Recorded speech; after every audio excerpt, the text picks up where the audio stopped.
Hello, friends, foes, ladies and gentlemen. We are here today to make a video that is unlike anything else I've ever made and against everything that I stand for. That's right, we are making a reaction video. For some reason, because the other day I was looking at my analytics and I saw that a specific video was recommending my content more than usual. And that video was called The Problem with Internet Movie Critics. And I saw that it had Ralph and YMS and Chris Tuckmanheiser on the front. And I was like, you know what, let's give it a watch. And it is by far one of the worst pieces of media on YouTube that I've seen in recent times. Wow, it's really bad. And I wanted to talk about it because I've made a bad video about Ralph, or a not so nice video about Ralph. I figured I'd defend the sector of film critique and film review that I generally am not a fan of, because if I am a hater of these people, I at least like to have objective criticism. This guy doesn't. Let's get into it. I want to talk about it. So I look at people that critique as weak. Weak rhymes with critique. So, if you're going to critique like, hey, this is never going to work or whatever, then I just say, you know what, let's see you try it, and then we'll see how you do. Right off the bat, gotta love the pull quote intro from plagiarist founder of Oaxis and overall not so great guy Butch Hartman. Gotta love it. Really backing up your case. Great here.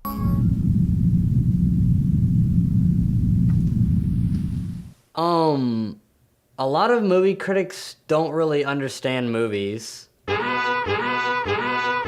Not exactly the thesis that I'd go with, but hey, to each their own. Okay, so allow me to explain my position here. First of all, hi, my name's Neo, and I'm a filmmaker. Hi, my name's Colin, and no, you're not a filmmaker. But you are not a filmmaker based on your own criteria anyways, later on in the video. But just to say that, no, you're not a filmmaker. You're a really, really bad YouTuber. Ever since I was a kid, movies have always been a big part of my life, and I don't think that's gonna change anytime soon. Ever since I started taking filmmaking more seriously, I noticed one thing. Well, that's the first lie of the video. We're not even a minute in and you've already lied. That is not an $800 lighting setup. And if that is an $800 lighting setup, as in you paid $800 for it, you got ripped off, my guy.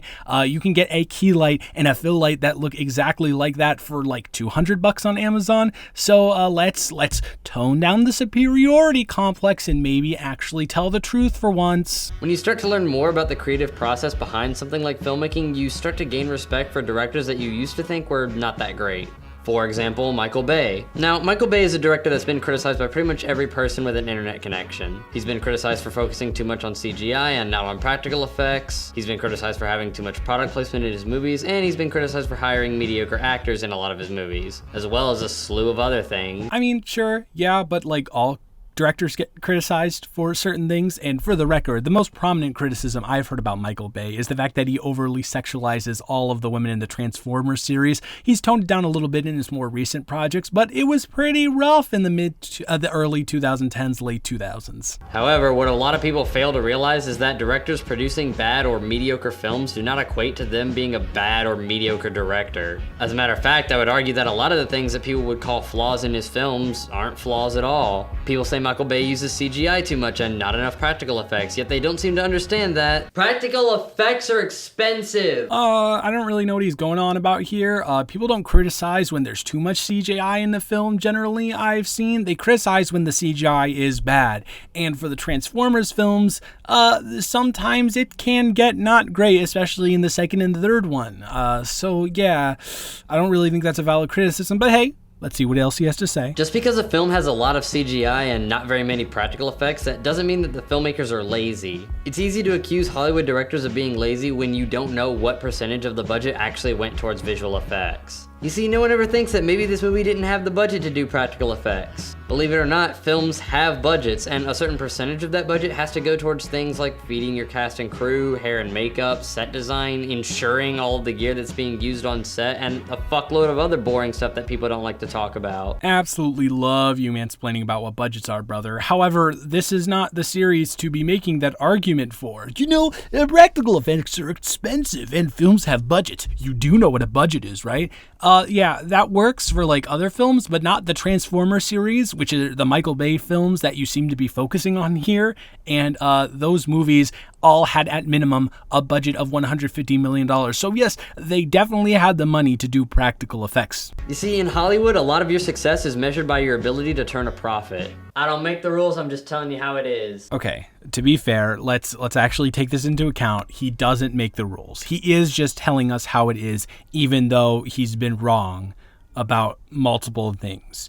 So, yeah. And Michael Bay knows how to turn a profit, and so he gets work. Meanwhile, another director can make an amazing film full of practical effects and amazing performances from A-list actors, but if the film costs too much money to make and it doesn't gross that much, then the director isn't going to make it very far in the industry. Yes, because when I think of an amazing film with amazing performances by A-list actors that didn't make its budget back, I too think of Red from 2011 from legendary director Kevin Smith. You've really got it on the nose here, bud. Again, I don't make the rules. Reiterating the fact that you do not make the rules, gotta keep that in mind. Okay, we've got it now. I think. I forgot about it after the first time you said it, but now I think it's locked down. So yes, sometimes directors have to cut corners. Sometimes they have to hire the actors that they can afford rather than the actors that they would actually like. And sometimes product placement is the only thing that's gonna get you your money back. You keep showing clips of the Transformers movies, and that has nothing to do with what you're talking about. Once again, those films were made for over $150 million.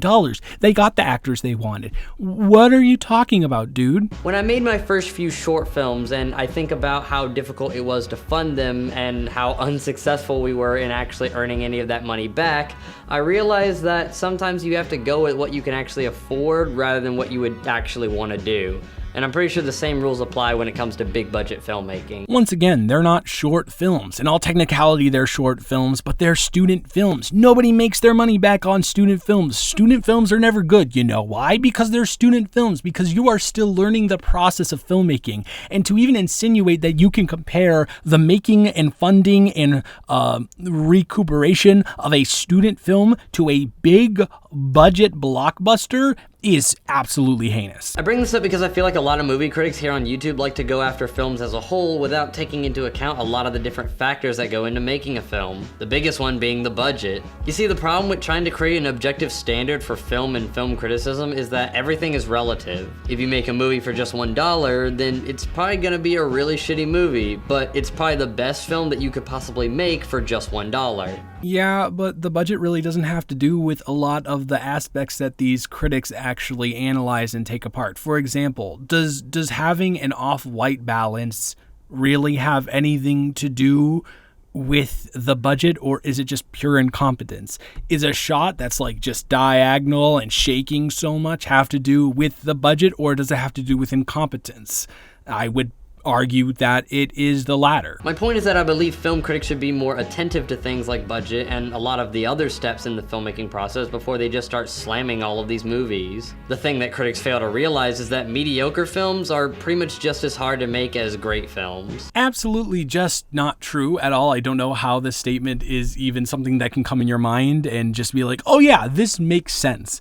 Think about the attentiveness that goes into every single shot in Parasite, that goes into every single performance in Parasite, that goes into the editing, that goes into the set design that is brilliant in the film, right? And then think about every back and forth shot that happens in an average Happy Madison film. Let's say The Wrong Missy, for example. Think about how boring and uninspired that film looks. You show up, the performances are phoned in, the cinematography is phoned in, everything is phoned in. This just is completely not true. It's just not true. So I don't know what he's even saying here. It's easy for a critic to say that these films are shit when most critics themselves have no idea what goes into making a film of any kind. Let's have a look at some of the biggest contributors to this problem, shall we? Your movie sucks, also known as YMS, or simply Adam. A guy that's often praised amongst the movie reviewing community for his comedic cynicism in his videos, but also someone that obviously isn't that great at actually criticizing the production quality of most movies, considering the fact that he described Precious, a critically acclaimed film that currently sits at 91% on Rotten Tomatoes, as being sloppy. So, let's really break this down here so I'm not going crazy. I want to make sure that this is what he actually said. Neo-Jesus, the legend, the God himself, is criticizing a critic's opinions based on other critics' opinions. And keep in mind, these are internet critics. These are people who write for internet publishers and things like that, and like magazines and stuff. So they are technically internet critics who are a part of the problem that you are insinuating is going on, but you are judging this internet critic based off the opinions of other internet critics. What's going on, bud? He also said that Nymphomaniac, a film that currently sits at 72% on Rotten Tomatoes, is, quote, a giant steaming pile of shit that is not worth the price of admission. Dude, it's an opinion. We all have them. Now, him not liking these movies isn't a problem. That's his opinion, and he's entitled to it. Oh, is that so? Well, video over, everyone. Thank you so much for coming out. Internet critics are allowed to have their own opinions because everyone's entitled to their own opinion and able to share it on the internet. Why is there 24 minutes left in this again? However, the reasons that he provides as to why he doesn't like these movies aren't really all that good. So, by proxy, you are now critiquing his critique. We are getting incredibly meta here. This is interesting and also against everything that you're setting up here. But go on, please continue, Neo-Jesus. I'd love to hear what you have to say. Rather than critiquing the overall story of either of these films, he just points out a few key scenes that he takes issue with and then acts like they ruin the whole movie. Like when he said the editing in Precious was sloppy because it had one scene that had a cut that he thought seemed out of place. She then sits on a bench for a few seconds after eating the whole bucket of fried chicken. Then there's an obvious cut as she's, jumping off of the bench to throw up in a garbage can or whatever. And by obvious cut, I mean from the same angle. Or how he shit on Nymphomaniac because he didn't like how the aspect ratio changed throughout the film. By this point, you're probably wondering why the aspect ratio is different. Well, your guess is as good as mine, but I'm sure it has some significance, right? And he also didn't like this one scene where they made a mistake with the audio. Wow, that scream sounded great. Let's copy and paste it to 10 seconds later in the same scene. Now, regardless of what your opinions on these films are, I feel like we should acknowledge that what Adam is doing here isn't criticism. This is just nitpicking. Once again, just wrong. The sound design and cinematography and editing are very important parts of films that the general audience notices and picks up on. So I don't understand why this is nitpicking. If you want to get technical, and I think YMS is actually genuinely prone to nitpicking, but these examples are just not changing aspect ratio when it's completely pointless to do so is not nitpicking. It throws you out of the experience for a lot of viewers. Nitpicking a cut that is kind of jarring, that's not nitpicking, it's a critique, because again, it can throw you out of the experience. It's completely valid criticism. If you want to just be technical, right? In the Lion King review, there's a part where he breaks down one singular music note that throws off the tone of the song or the meaning of the song, or you know what I mean? That would be nitpicking. Technically, guess what? He's even valid and able to do that because it's his opinion, dude. The one thing that you hear movie critics saying over and over again is that the story is the most important part of a movie. Once again, with the pool quotes, dude, you gotta have like actual people from the genre, not just Casey Neistat who makes vlogs and does not critique movies, dude. Please do better. And yet here you have Adam critiquing every part of the movie except for the story, and then acting as if those criticisms are enough to warrant the film having a bad rating. You are, Neo-Jesus, once again wrong. I guess you didn't watch the review because there are multiple occasions where YMS critiques the story of Precious, so add another tick to the Neo Jesus is wrong and doesn't know what the heck he's talking about counter. Sure, while Precious may have some questionable editing choices, is it really a bad movie? Was it really deserving of a Your Movie Sucks video? The story is still fantastic, and the lead actresses give great performances throughout the entire film, and yet you're deducting points from this movie because one of the extras was really inconsistent with her fake accent. And one of them would switch back and forth between very thick accent to not much of an accent at all. Once again, this is your opinion. We're all allowed to have them. He has an opinion that's a little bit more negative than yours. And you say that the only reason why people enjoyed the movie is because they feel like they have to? It seems as if most people like this film because they think they're supposed to. I don't know, like... Adam, this movie has 6 Academy Award nominations. Critics praise this movie to no end, and majority opinion goes against you here. So I'm not acting out of line when I ask you, is the only reason why you didn't like this movie is because you feel like you weren't allowed to? Aside from the whole critic inception thing that I criticized you for earlier, yes, of course, the Academy Awards, the absolute beacon of honesty and totally not shilling for ABC and giving all the Disney products all of the awards, you've got it on lock, man. Because cynicism is a key element of your channel. I already mentioned how your problems with the movie Nymphomaniac pretty much only amount to minor nitpicks, and yet you still say that it's a giant steaming pile of shit and it isn't worth the price of admission. Does that really seem like a fair response to you? A constantly changing aspect ratio that makes absolutely zero sense is not a minor nitpick. It's a genuine criticism, Neothan. I mean, there were actually a lot of people that really liked this movie, and for good reason. The acting in it is pretty good with the exception of Shia LaBeouf. The cinematography is nice with the exception of all the different changes in aspect ratio and filming style.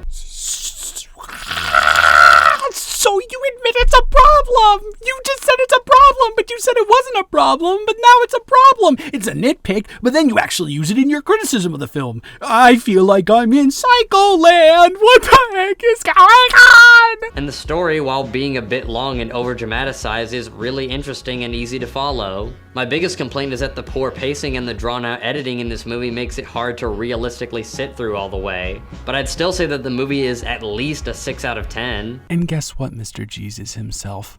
That is your own opinion, and you're completely entitled to it, but Adam is also entitled to his own opinion, and everything's totally fine. See how that works out? We're not allowed to take away others' opinions just because they're different from ours. That's really dumb.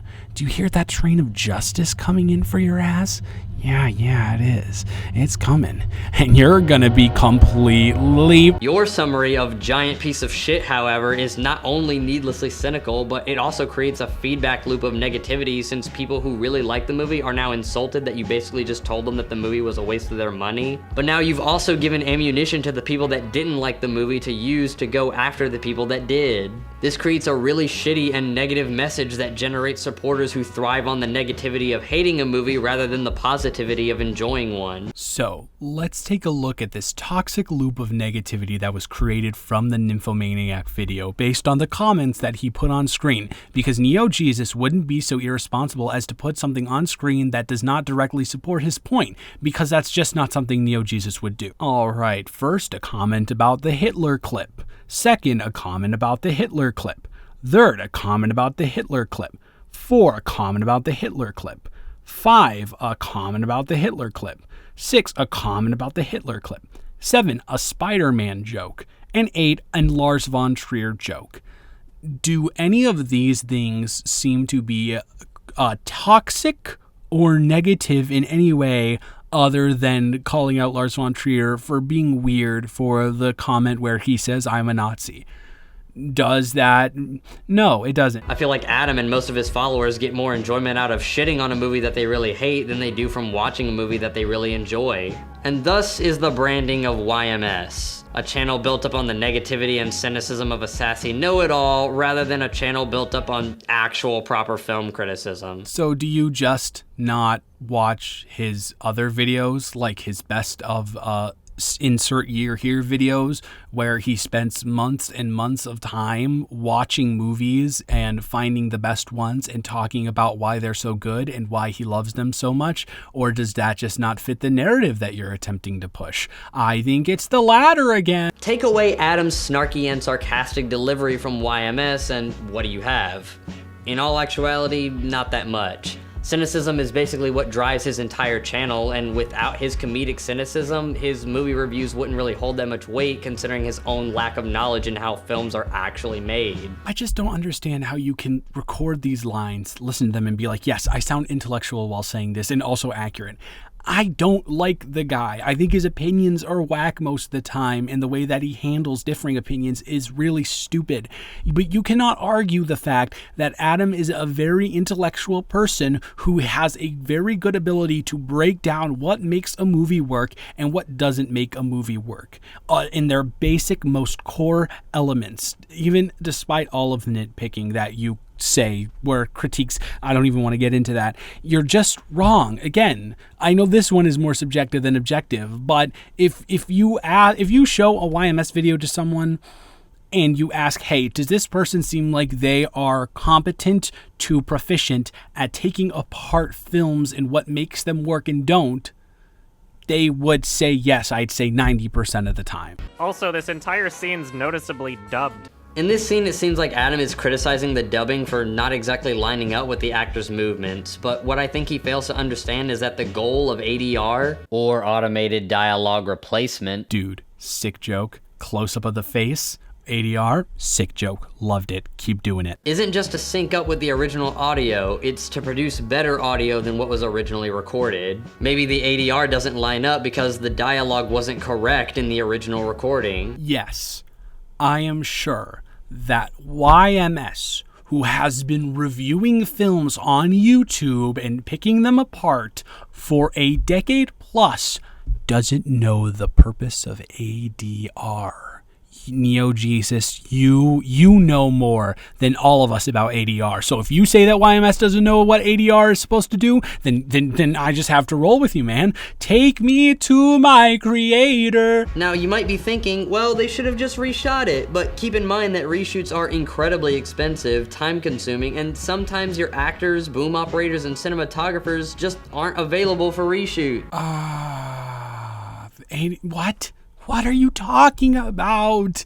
ADR is reshoots for audio. That's like the express purpose of it. And the point is that it didn't match up. The ADR did not match up with the actual dialogue when you can sit there, look at the shots and be like, okay, this is how it looks. This is how it sounds. This is how we need the ADR to match up. It's a post-production process. It comes around and goes around. With this minor sync issue aside, the rest of the ADR throughout the film is actually pretty good. But Adam's lack of understanding on the process that goes behind ADR leaves him critiquing what he thinks is bad ADR, but let an actual sound engineer listen to this and they'll most likely tell you that they actually did a pretty good job on this scene. You are simply on crack, Neo Jesus. You are on crack. This proves to me that you've never really worked in an actual film environment or an editing bay or anything like that. You simply haven't.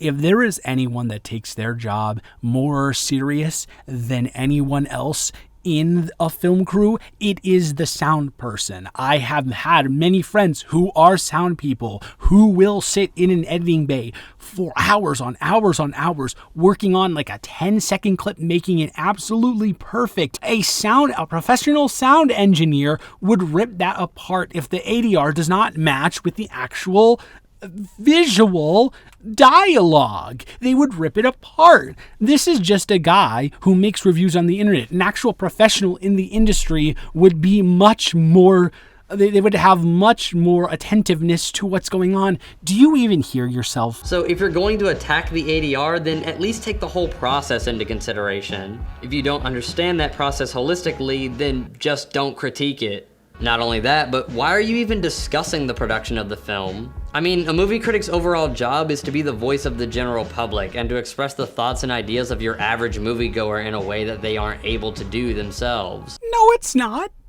No, it's not. Why? Oh, that's not the point of being a film critic. A point of being a film critic is expressing your own opinion about a film that you watched, and what goes into that opinion and the subsections of that opinion. It's not to be a voice of the people. That's not what film critics do. With that said, aren't critics usually supposed to just critique things like story and acting, since those are the things that the general public are gonna notice? Do you really ever see people exiting a theater talking about the cinematography or the sound design? Yes, I do, all the time. When a person goes out of a theater and says, that film looked really good, what do you think that is? When a person comes out of Tenet and says, I couldn't hear them, that was really weird, what do you think that is? It's the sound design, it's the cinematography. I mean, if he was giving good production advice, then it wouldn't be a problem. But Adam doesn't know anything about film production. He's never worked in film, so why would we expect him to know how to critique a film's production? Once again, just wrong. So let's make a sports analogy here, shall we? Max Kellerman is one of the better boxing analysts that we have in the world right now, in my personal opinion. Max Kellerman has never boxed a moment in his life, but he is still able to take apart what makes a fight good and what makes a fight bad and what makes a fighter good and what makes a fighter bad. That's how analysis works. There are reasons that Stephen A. Smith and Skip Bayless, to be fair, yeah, they're contrarians, we get it, blah, blah, blah, are on, you're just wrong. You're just wrong again. I don't know what the counter's at this point, but dude, come on. That's like saying Denzel Washington should have never been a pilot in flight because he's never flown a plane. It's important to have a good understanding of the fundamentals in order to identify bad technique. If you don't understand those fundamentals, why are you criticizing the technique? I can watch Steph Curry shoot a basketball and not understand the elbow form and not understand the release point and not understand the techniques and say, wow, that's a really pretty shot. This would be like somebody that eats fast food all day walking into a 5-star restaurant and then saying that the chef is bad at his job because his food doesn't taste as good as Burger King. That analogy just literally makes no sense. Carry on. It's okay to say that you didn't like something, but it's important to understand that saying that you didn't like something isn't the same as critiquing it. Because actual critique requires a level of understanding of what it is you're actually criticizing. And this is where Adam completely misses the mark strictly for the sake of cynicism, i.e., pointing his bony finger at every little movie mistake and then acting as if those mistakes justify him giving the film a 1 out of 10. But you, Neo-Jesus, the savior of all saviors, you can critique films because you took film school and did a student film there. And then after that, you decided to do an entry for a 48-hour film festival. And therefore, you know everything about actually making a professional film because you've had like 5 experiences making short films. It's unfair to critique something that you don't really understand holistically, especially if it's something as complex and involved as filmmaking. So we just can't have opinions on anything now? I can't say, wow, that tinge of blue is actually gorgeous because I'm not a color expert. I can't say, wow, this food is delicious. I love this burger because I'm not a food expert. I can't say, wow, my feet look really good today. I'm not a feet expert. Okay, the last one was a little bit of a stretch, but you get what I'm saying. This is why most professional critics in the past never really tried to critique production techniques. People like Siskel and Ebert had common enough sense to know that they were unqualified to critique that aspect of filmmaking, so they mostly only talked about the story and what the movie was like as a whole. Once again, by your definition, you are incorrect. Right now, where are they sitting? They are on a film set, therefore they are experiencing a film set, therefore they are able to critique films because they are on a film set. Sure, they are not filming a movie, but this is a set that has everything else that you're talking about. It has a grip, it has a gaffer, it has a cinematographer, it has everything. So technically, they're allowed to critique production qualities. Mr. Contradiction over here. Which is how movies should be reviewed anyways, because critiquing production is really unfair since movies with more money would almost always have the advantage. A movie with a budget of $20 million might have the budget to get better dubbing, but a movie with a budget of $10 million might not. So does the movie with a smaller budget get shamed for having bad dubbing? So by using that metric, it is indisputable to say that Primer is the best film of all time. You cannot dispute that. It was made for $7,000 and it won awards at major festivals and it is a really good film. So again, Primer, best film ever. So thank you to our overlord Shane Carruth, who apparently isn't a great guy, but you know, made some good movies. Neo Jesus, you can be up there too, because you obviously know more about everything than us commoners. Does a student film that was made with $30 get shamed because it doesn't have the same production quality as a film made with $30 million? No, you don't, because a student film is a thing that generally has parameters set from a professor, like length limit and things along those lines, where a big budget film that's a real feature-length film is a real feature-length film and not a student film, not like a 100 level course thing where it's like, hey, can you do a shot reverse shot? Gee, it's almost as if every film is made differently, and so having a standard by which you review their production quality is really pointless and ineffective. Hopefully you'll realize this soon enough, since in your video you mentioned that you recently bought a GH5 and that you plan on using it to shoot a music video. As some of you already know, I'm in the middle of recording a feature-length album for my music, and I've already started filming at least one music video with this camera, so I'm very excited to share that all with you when the album's out. Maybe as you get more involved in the filmmaking process, you'll be humbled and that'll inspire you to change your reviewing style. Probably not, though, since cynicism is basically part of your brand at this point. Or have you considered the other fact that maybe he's one of the best music video directors that you've ever seen, and his debut is auteur-like? No, someone seems to be a little cynical here and not consider both sides of the spectrum. Wow, it's almost like hypocrite is your middle name or something. But hopefully you'll at least be able to produce something fairly decent. After all, it would be really embarrassing if, after complaining about films with mediocre production for so long, you yourself released a video with mediocre production. Kind of like how Chris Stuckman released a film with mediocre production when he made his directorial debut in Auditorium 6.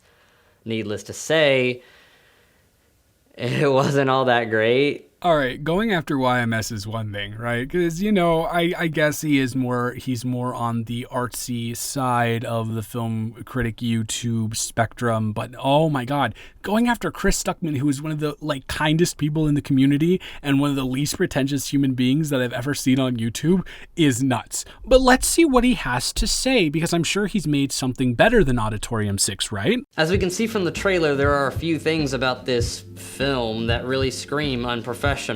Like the acting, which really isn't that good. There is something very wrong in Auditorium 6.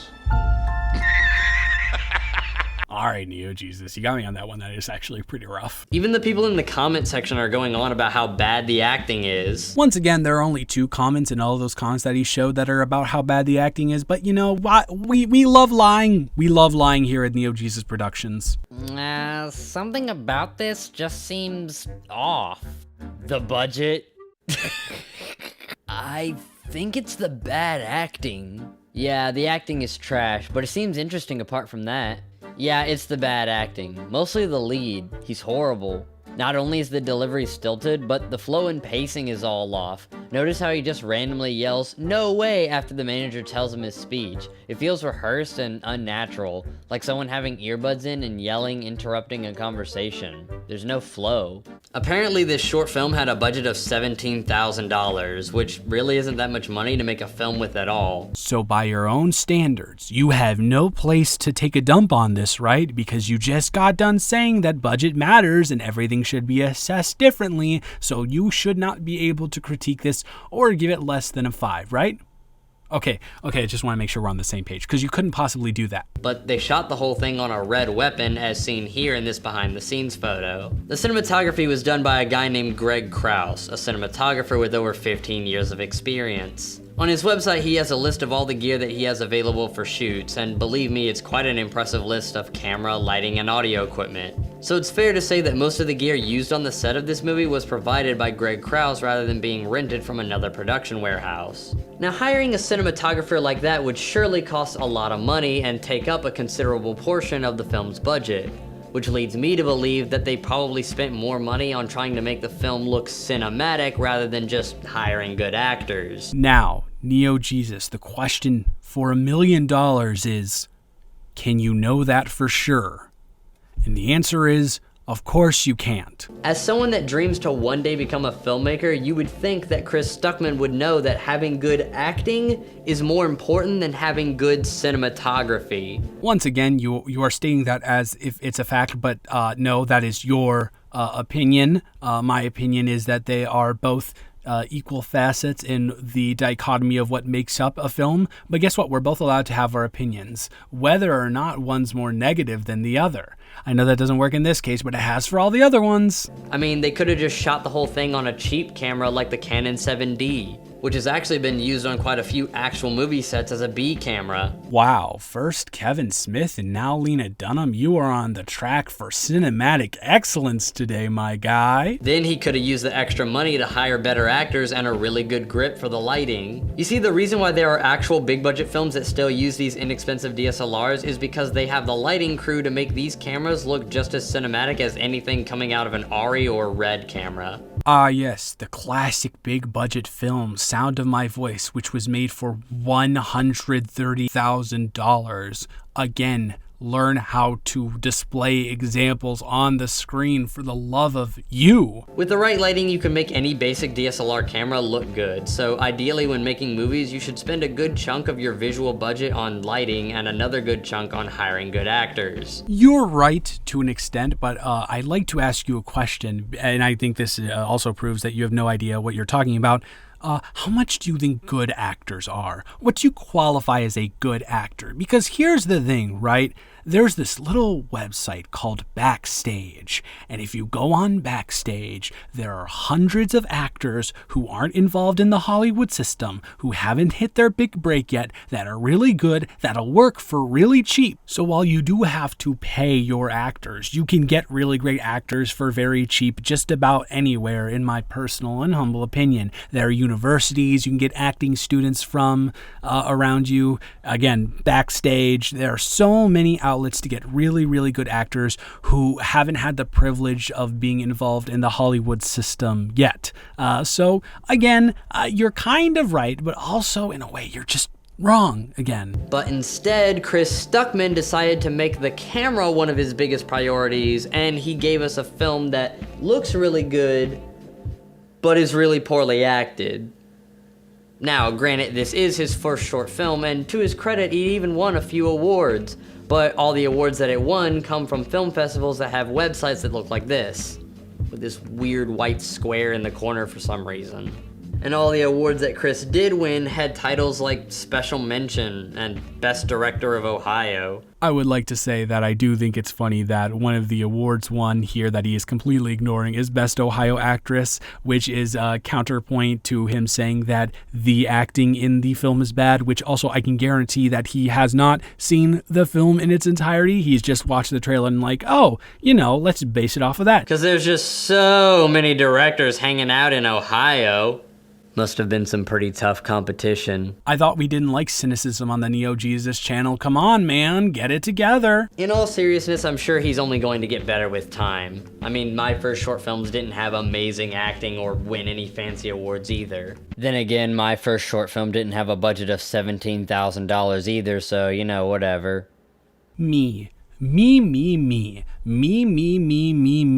I am Neo Jesus, I know better than everyone else on the internet, and frankly, you can all kiss my behind. But hopefully he learned a lot while making this movie, and maybe it even changed his perspective when it comes to reviewing movies, and maybe he won't be so quick to give an F to so many movies that are in all actuality perfectly fine films. I do find it funny that he's going after Stuckman here specifically, considering the fact that in over a decade of reviewing movies on the internet, he's only given out 54 Fs.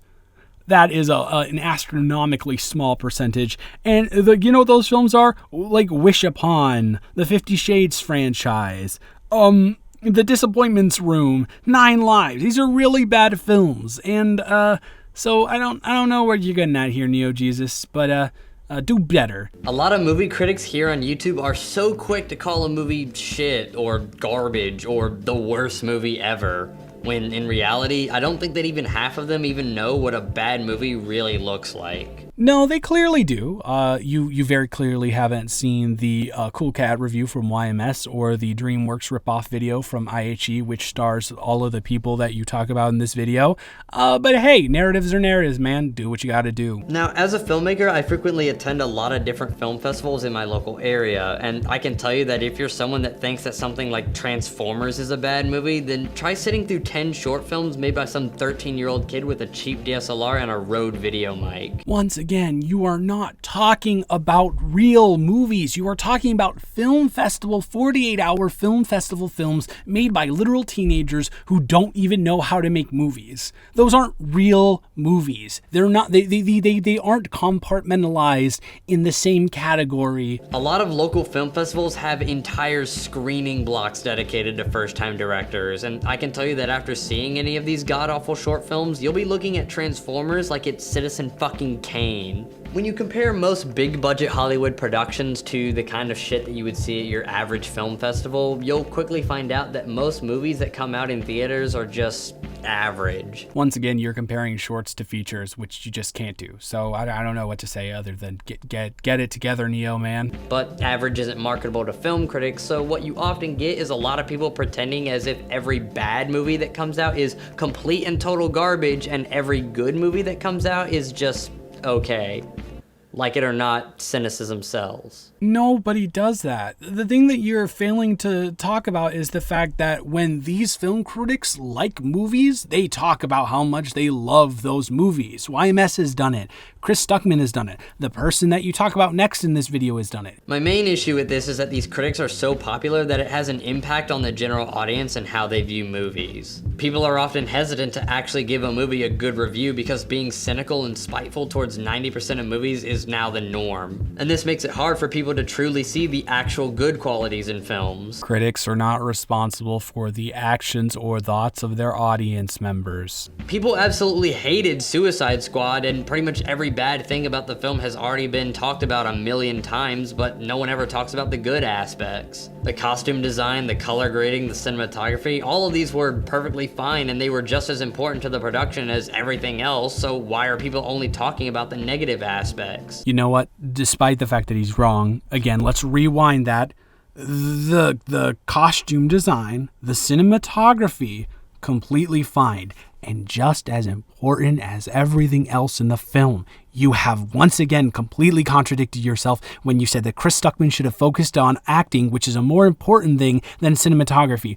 Do you even listen to yourself? Did you read your own script and you didn't catch any of this, dude? Come on, it's getting too easy now. Same thing with something like the Emoji Movie. While it definitely has a mediocre story, at least the animation is nice. At least it actually feels like a movie. Once again, no, you're just wrong again. The whole criticism of the Emoji Movie is the fact that it doesn't feel like a real movie. It's the fact that it feels like a product placement. It feels like a commercial. It feels like somebody made it in a factory. It doesn't feel like a real movie. Do you even watch movies? Do you even watch these movies that you're talking about? Because you're just saying the opposite of what's true about these movies. Say what you want about films like Transformers. Just say you love Transformers, dude. Just say it at this point. Like, we get it, all right? You love Transformers. It's okay. It's okay to feel that way. You don't have to make a 28-minute video justifying why you like Transformers. But at least they aren't this. What's wrong, babe? You look sad. Babe, I have to tell you something. What is it, hon? I'm pregnant. When I was a young Neo Jesus, I'm sorry to have doubted you. Your hilarity knows no bounds. Your comedic timing is always perfect. Someone give this man a Marvel movie because he is too large and bright to be contained. Getting your film distributed is an incredibly difficult process, which is why if your film actually does make it to theaters, then chances are you did something right. This is why I personally am not comfortable with giving most big budget Hollywood productions anything less than a 5 out of 10. I feel like your film has to be at least a 5 out of 10 before anyone would even consider distributing it. Of course, every film that's made it to theaters is a 5 out of 10, including my favorite trilogy, the God's Not Dead trilogy.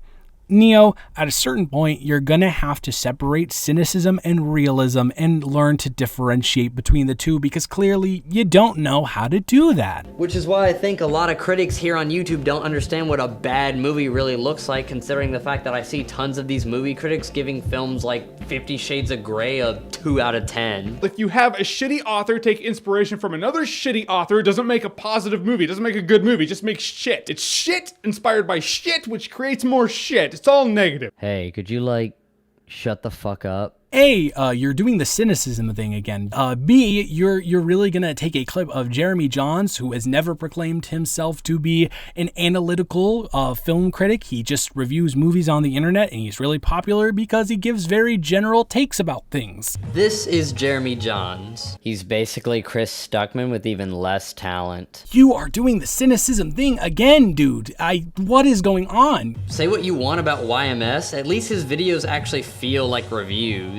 They're long, detailed, and they're actually pretty funny sometimes. But Jeremy's videos, I'm not even sure if I want to call them reviews. They're really more just like short synopses. I mean, almost all of them are around 5 minutes long. They explain some of the basic points of the movie. He gives a brief yay or nay, and then that's it. No, that's the whole thing. YMS's videos don't feel like reviews. They feel like in-depth analysis of a film. Jeremy Jahns' reviews feel like reviews. Just base level covering of things that happen in the movie and a base level opinion on it. He doesn't even give the film a final rating at the end. Like, come on, dude, if your reviews are gonna be that short, you should at least have some sort of rating system. He literally does have a rating system. Sure, it's a rating system that he made up himself, but that's relatively creative, and even if you don't agree with it, it is a rating system. So once again, add to the Neo Jesus is wrong because he doesn't know what he's talking about counter. Out of all the movie reviewers here on YouTube, Jeremy Jahns is probably the least knowledgeable. I honestly couldn't tell you who his reviews are made for, since they're not detailed enough to really give you any sort of idea of how good or bad the movie is or why. I do find it funny that you say that film critics are supposed to represent the thoughts of the everyday person when that's exactly what Jeremy Jahns does, and yet somehow now you have a problem with it. I mean, he talks like he literally just got back from seeing the movie and hasn't fully grasped everything that he just saw. So he just kind of gives you this overly enthusiastic briefing of the film. Sort of like having one friend that's just like, oh man, you gotta see this movie. It's so fucking good. There's like this good guy, and then there's like this fucking bad guy, and they're fucking duking it out. And then like the girl, she's like crying. She's like, oh my god, please save me. And then he fucking swoops in and snatches her up and saves her. Oh my god, you fucking gotta see it. What the fuck? Well, I gotta tell you, Neo, keep up with these skits. They're funny, they're informative, and you got like a JonTron feel about you. Your comedic timing, your memeability, you have really got the chops and charisma to make this a job, dude. I think you're really gonna make it in the industry, dude. Keep it up, keep it up. You're killing it. Next up on our list, we have Ralph the Movie Maker.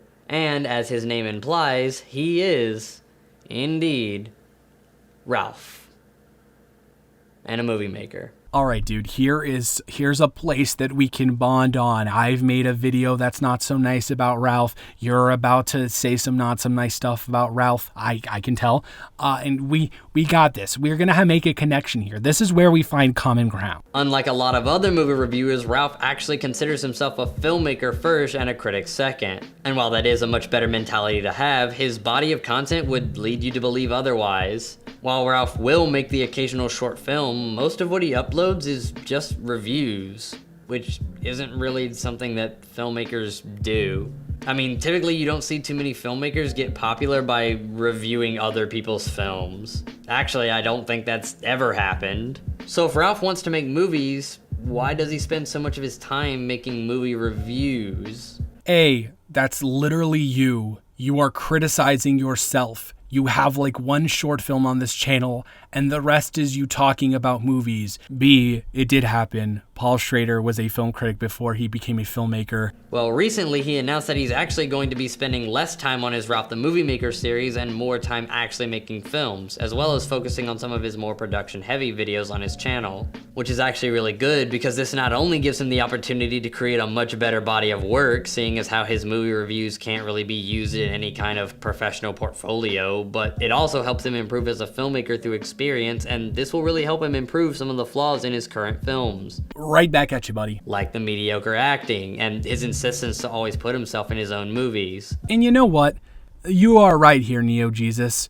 Let's see your short film that's on your channel.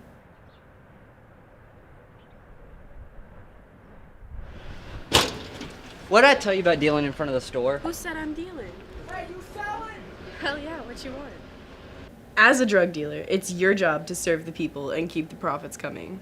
But even most drug dealers have standards. Like, if you're wearing a fucking Zelda shirt, don't even come up to me. The reason I'm so successful is because I didn't grow up watching Star Wars like a fucking incel. I won't sell to anybody that watches anime. Those people are just fucking narcs by default. Maybe if you stopped watching Naruto, you'd get some bitches on your dick. Oh, mediocre acting. And you're in the movie. Crazy. Although this can pretty much be blamed on lack of money to afford better actors, meaning that Ralph is probably the best actor that he knows, or he just writes all of his scripts to be more suited to his personality, cadence, and behavior. So he can't see anyone else playing a role that was so clearly written for himself so that he can do his Quentin Tarantino impression. If you were poor and black, I could probably shoot you right now and get away with it. There wouldn't even be a trial. I'd probably get a fucking medal. Again, the actor thing, you're just wrong again. Plenty of great actors out there. Ralph's actors are bad just because he didn't find good actors. B, yeah, that is weird. I didn't like that part of the movie either. It was weird. There's also bad color grading that makes certain shots look way too stylized and not cinematic at all, and then makes other shots look really grainy and downright amateurish. Again, you're right, but also you're wrong and dumb according to yourself because you got mad at YMS for critiquing things like aspect ratio and editing, and you said those things don't matter in a film, really. It's all about the story, baby. It's all about the acting. It's all about the blah, blah, blah. But now you're here critiquing Ralph's film based on the things that you just said didn't matter. I assume that it's because he's probably using LUTs to try to make his shots look more cinematic, but if you're just starting out with color grading, you really shouldn't be using LUTs because there's no way to really break the LUT down into different pieces and actually see what it's doing to your image. So you're not really learning all that much by using them. It's better to just color grade everything manually since that's what's going to get you the best look for your film. You know what? Here he's not incorrect. I'll give him this point. LUTs can't be broken down and therefore are inefficient for starter people who are just getting used to color grading. It's better to color grade. Yep. But also you don't know if that's true. You don't know if that's his actual color grading or if it's LUT. You were not there to edit the film. You did not ask him that. So you just kind of jumping the gun on that assumption there. Ralph's films also have bad audio due to his reliance on scratch audio as well as his poor sound mixing skills. Date, right? Oh yeah, tonight's the night. Just be yourself, do what you gotta I'm do, nervous. you know? Yeah, You'll I'm nervous, be fine. I'm gonna get it done.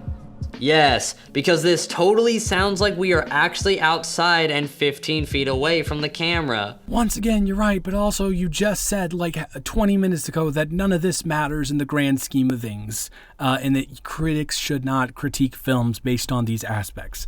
So again, you can't have it both ways, dude. There's no possible way that this could all just be really bad ADR that I'm listening to right now. When doing ADR, you should try your best to recreate the environment that all the footage was recorded in. If your characters are far away from the camera, then get far away from the mic. Don't talk into the mic like you normally would and then just put reverb on it. This scene takes place outside anyway, so there wouldn't even really be that much reverb since there aren't any walls for the sound to bounce off of. So, taking this back to the whole YMS amusement thing, with the ADR comment in that, you said that it seems fine in that, but it doesn't seem fine in this. You can't have it both ways, dude. You are able to make these critiques of Ralph's films, but YMS is also allowed to make critiques of the films that he reviews. It's really easy. You can have it like that, but you can't call bull on one and then not on the other. In this case, you would have to be recording all the ADR in a room that's properly acoustically treated so that it doesn't sound like you're just recording it in a room. When you get into post-production, add a little bit of delay and very, very, very little reverb. Too much and you'll ruin your sound.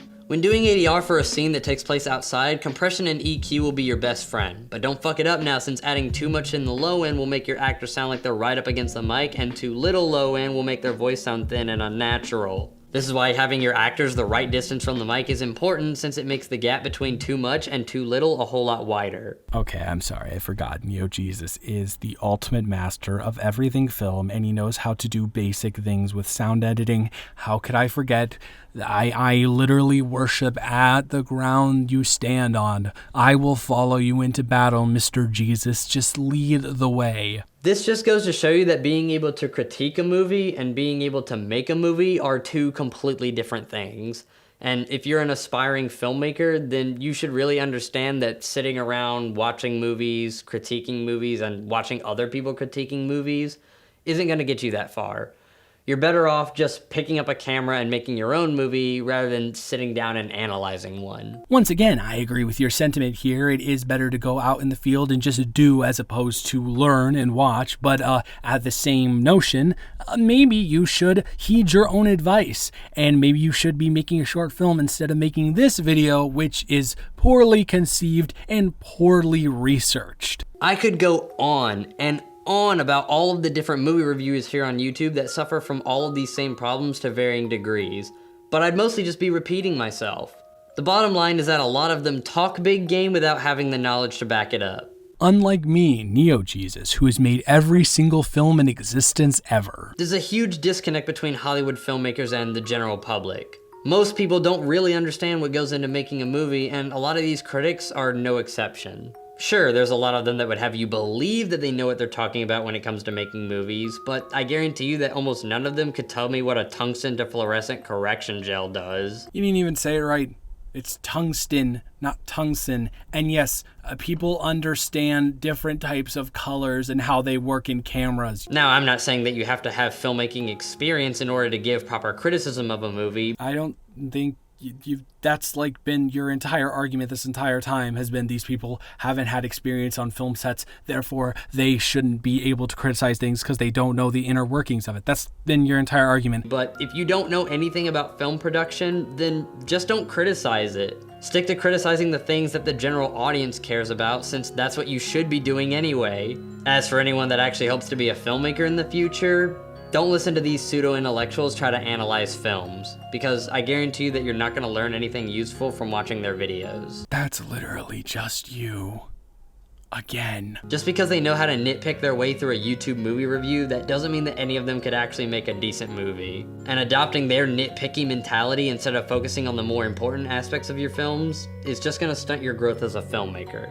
You're better off just watching the movies that these guys talk about and formulating your own opinions and learning what the things that you like in movies really are. That is incredibly true, but that's not the argument you're making, is it? The argument you're making is that these film critics shouldn't be able to talk about movies, but they're allowed to have their own opinions about movies. Everyone is. You are allowed to form your own opinion. At the end of these day, these film critics are just people like you and I, so I don't understand why you think they don't deserve to have opinions, but the general public does. What might seem like a bad film to these guys could very easily be your favorite film of all time. Is the Emoji Movie your favorite film of all time? You can be honest with me. Go ahead. I know what it is. It's the Emoji Movie #1, Transformers #2. You made it evidently clear. And you know what? You're allowed to have that opinion, bud. I stand by you. There's nothing wrong with subjective commentary. In fact, a large part of my channel is dedicated to exactly that. But these guys never present their reviews as if they're actually subjective. You'll constantly hear these movie reviewers say this movie is bad rather than I don't like this movie. Believe it or not, there's a huge difference between those two statements. You literally just did the former with Stuckman's movie and Ralph's movies. I don't even understand how you can do something and then 5 minutes later completely contradict yourself as if you didn't do it. You did it.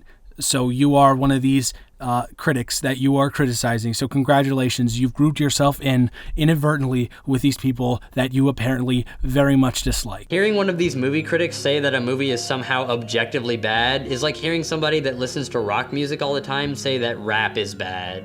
If you're somebody that listens to rock music all the time and that's the only thing that you really have any knowledge and experience in, then the only valid criticism that you could apply to rap music would be that you don't like it rather than it's bad.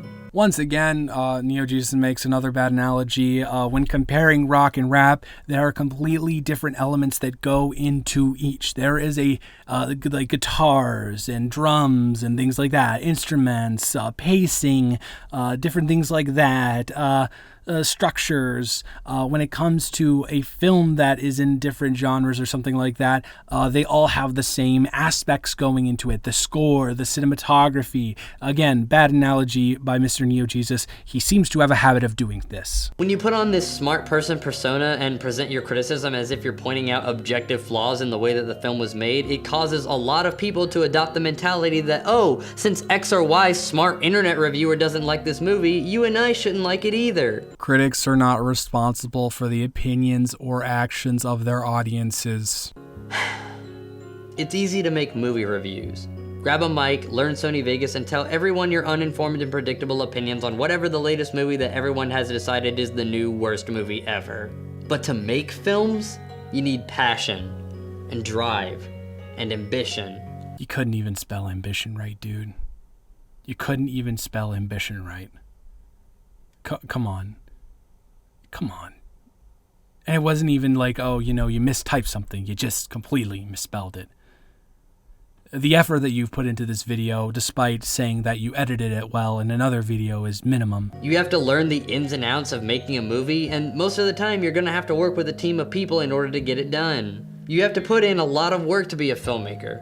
And I've never seen any of these movie reviewers get a distribution deal by sitting around and talking about movies all day. And I don't think that I ever will. If you're a filmmaker, the worst thing that you can do is sit around thinking that you're gonna make it big by doing movie reviews and half-baked video essays. They don't think that, though. At least the ones that don't make movies, they don't think that. They like being critics and doing what they do, and you should, let them do that and be happy that they are enjoying what they're doing, dude. You're better off picking up a camera and making your own movie instead of trying to be like these assholes. Again, cynicism, but it's pointless at this point. Hopefully this video fully conveys why I don't agree with most internet movie reviewers without coming across as me just hating on them or attacking them for no reason. Inevitably, I'm going to have people that disagree with me, and that's completely fine. In fact, I actually encourage people to tell me why they disagree in the comments below. And maybe you can actually send this video to some internet movie reviewer that you think might want to see it. So you're telling me I should just DM you this on Twitter? Okay, good to know. I will actually genuinely DM you this on Twitter. At least then that would give them the opportunity to speak out in defense of themselves. Or just completely ignore me, like everyone else does.